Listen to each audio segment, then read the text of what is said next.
CNN, subprime, stop, question, what is money? What is money?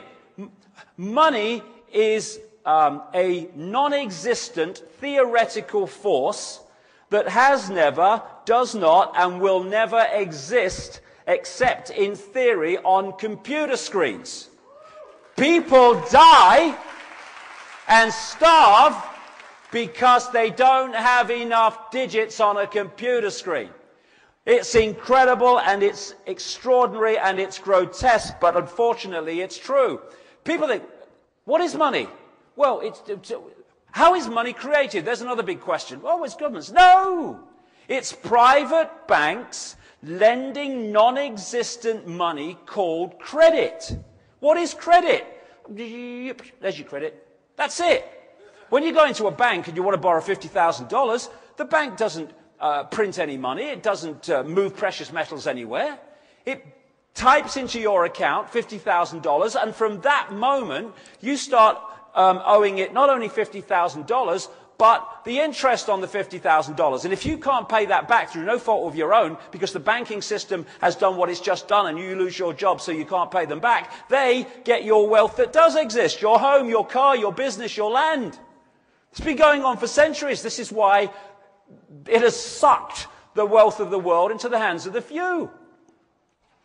What is an economic boom? It's when there's lots of units of exchange, money in circulation, creating lots of economic activity, which causes people to have confidence in the economic situation. In those times, they get more and more in debt because they're so confident. Or we can have a bigger house, a bigger car, 2 vacations, and all the rest of it. And the banking system, controlled by the same people and coordinated by the same people, have put that out there. Fishing line out. Lots of credit. Hey, what do you mean you earn, $2 an hour? You want a $500,000 mortgage? No problem. Here you go. Gotcha out there. It doesn't matter. We're getting the house eventually anyway.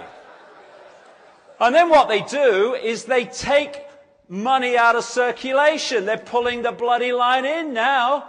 And as they take money out of circulation, oh no, we've got a credit crunch, we can't make loans and give you any more money that doesn't exist and charge you interest on it. Oh no, it's real serious. We haven't got a problem though, because they'll bail us out, because we control them, you see. So, and then what happens if we move over here into a slump or a depression, not because anyone doesn't want to work, not because people want to lose their homes, but because there is not enough units of exchange in circulation for the economic activity to go on that allows them to earn the money to pay back the loans. So now the banks go, thank you very much, I'll have some of that. And the only difference between a boom and a bust is what the private banking cartel has allowed as units of exchange through credit or not through credit. I heard a politician, they all look the same to me. I don't know, I can't tell them apart. They've all got dark suits with heads on and their mouths are moving. That's all I can... Oh, I've seen someone in the last few days.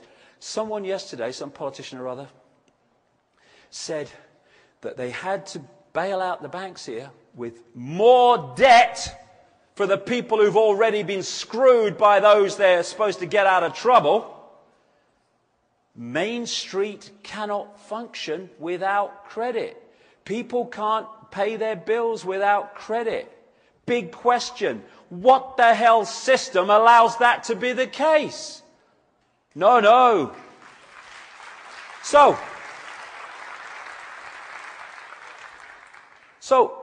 this money thing is in the DNA of society. Controls choice. And all the rest of it. It controls whether we have shelter or no shelter, and the few control it. So we have Greenspan, starts the old subprime going under his watch and stuff, and off it goes. But the point is, all these banks are being taken over by other banks, and people think, oh, it's terrible for the banking system. Lehman Brothers has gone. Merrill Lynch has been taken over by Bank of America. Oh my God, what's happening? Oh, Bear Stearns, oh, it must be terrible. No! It's terrible for the people in those banks that lose their jobs, yeah. Have families to look after. But it ain't terrible for the system. Because this network of people own the game. And although the faces within the game may change, the people controlling the game do not change. So they never lose. Oh, Merrill Lynch has gone down. Oh, we own Bank of America. Fine, there we go. This is how it works. God, people only realized in that area of society that doesn't look at this. So, like I say, these own the banking game.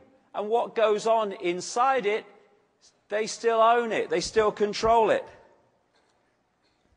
And they want a world central bank. And they've just taken enormous strides towards it at the expense of the harmony, the peace, and the lives of people. There you go. There's the banking system. There's the world financial system. Las Vegas frickin' casino. That's all it is. It's nothing to do with the benefit of human beings and daily life among the mass of the people. It's just a casino. And this guy, old Paulson, Henry Paulson, he's in old Goldman Sachs, head of Goldman Sachs, when the old subprime thing was going, and Goldman Sachs was massively involved in all that stuff. He then goes through the revolving door between the corporations and government, becomes Treasury Secretary, and then he says, oh, I've got a great idea. Let's give what is $1 trillion and then some to the banks, not least because when I've finished in government, I'm going back through the door into the banking system. And we stand for this. We stand for this. And of course, what is the basis of it? Be afraid. Be afraid. When people are frightened of anything, they give their power away. Oh, isn't it wonderful, however, how many people in this country have said, we don't want this now. We're making strides here. Because the politicians are voting for their shadow people masters. They're voting against the vast number of people in this country that can now see it. It's so bloody blatant. But when people are in fear, they give their power away to that which they think can save them from what they fear. And this embarrassing statement to the nation the other day from Bush, I thought someone had stuck something up his bum, his bloody eyes. He looked terrified. I'm kind of paraphrasing, but this is what he said. Be afraid. Just be very afraid. Lost homes, savings, all that stuff. Just do as we say and we'll save you all. God bless America. Thank you. And that was it. Totalitarian tiptoe. This is another technique of manipulation. You know you're going there, but you know if you go in one leap, the change in society is such that people go, what's going on? What's going on? So you go in as big a leap as you can get, but not too big that you get a big reaction through the change that takes place.